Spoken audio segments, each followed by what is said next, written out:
Assalamualaikum warahmatullahi wabarakatuh. Saya Janaudia Mulia, NIM 12021840066. Pada kesempatan kali ini, saya akan menjelaskan sedikit mengenai implementasi Big Data pada bidang industri. Nah, yang paling pertama, apa sih Big Data itu? Jadi, Big Data adalah istilah yang menggambarkan volume data yang besar, baik data yang terstruktur maupun data yang tidak terstruktur. Data telah digunakan dalam banyak bisnis. Tidak hanya besar data yang menjadi poin utama, tetapi apa yang harus dilakukan organisasi dengan data tersebut. Big data juga dapat dianalisis untuk wawasan yang mengarah pada pengambilan keputusan dan strategi bisnis yang lebih baik. Nah, Big Data itu melibatkan proses pembuatan data, penyimpanan, pengalihan informasi, dan analisis yang menonjol dalam hal volume, velocity, dan variety. Di mana volume itu di mana organisasi mengumpulkan data dari berbagai sumber, termasuk transaksi bisnisnya, media sosial, dan juga informasi dari sensor atau mesin. Nah, selanjutnya ada velocity. Velocity itu merupakan aliran data yang mana harus ditangani dengan secara cepat dan tepat, bisa melalui hardware maupun software. Teknologi hardware seperti RFID, sensor pintar lainnya yang juga dibutuhkan untuk mengenali data yang real time.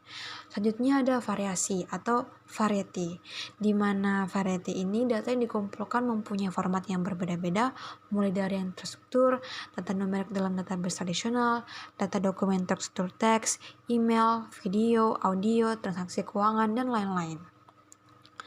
Nah, selanjutnya, mengapa sih Big Data itu penting? Big Data itu penting karena tidak hanya berputar pada jumlah data yang organisasi miliki, tetapi hal yang penting ialah bagaimana mengolah data internal dan eksternal.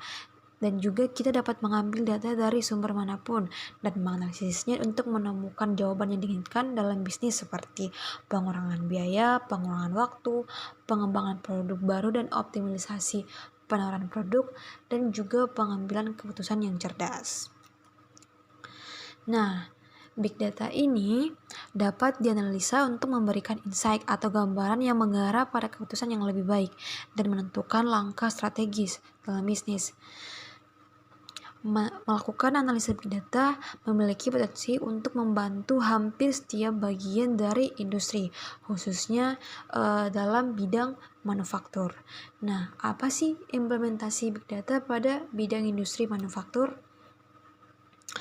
Pada bidang manufaktur, kita bisa mengimplementasikan production optimization, yang artinya di mana sebuah teknologi dimanfaatkan untuk sensor yang dipasang di mesin, di mana teknologi ini kita dapat menganalisis bagaimana masing-masing faktor input mengenai pengaruh output produksi, misalnya suhu, jumlah, dan aliran karbon dioksida ataupun tekanan pendingin.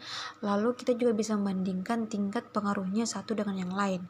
Nah, hasil dari teknologi tersebut kita bisa menemukan bahwa laju aliran karbon dioksida tadi sangat mempengaruhi hasil produksi.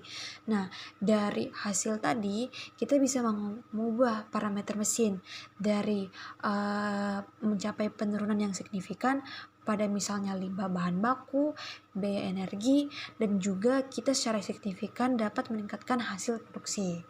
Yang kedua ada quality assurance, yang dimana menggunakan big data ini kita mendeteksi kelemahan dalam prototipe mobil terbaru dalam sebuah perusahaan industri pembuatan mobil.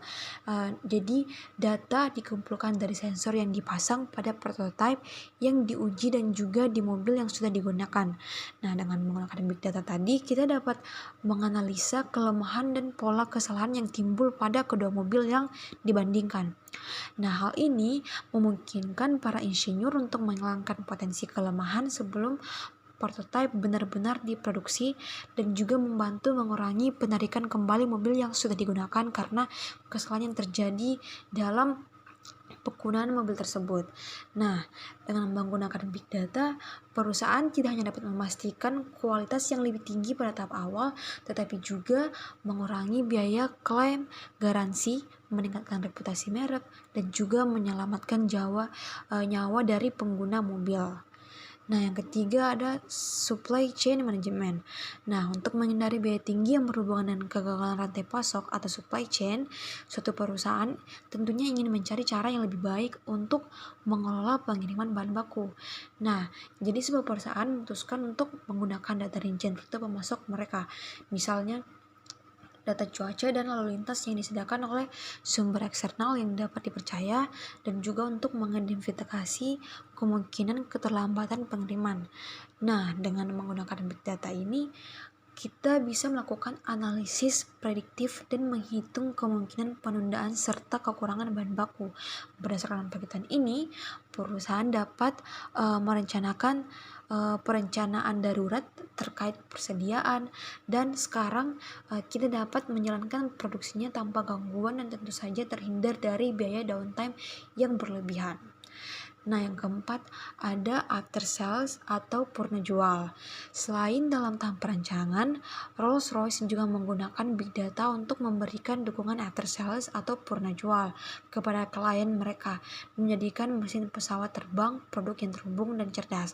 Nah, pada tahap after sales ini, pusat operasional dari perusahaan Rolls-Royce menganalisis secara real time ribuan data yang dikumpulkan dari sensor mesin untuk menghasilkan gambar tentang kinerja mesin. Misalnya jika ada kecacatan atau potensi kelemahan yang mengkhawatirkan, insinyur dari perusahaan tersebut dapat segera mengambil tindakan yang diperlukan untuk menghindari bencana yang bisa saja terjadi.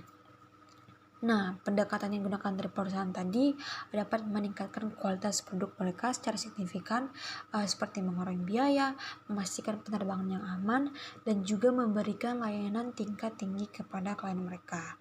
Mungkin segitu yang dapat saya sampaikan, lebih dan kurangnya mohon dimaafkan. Terima kasih telah menonton video ini.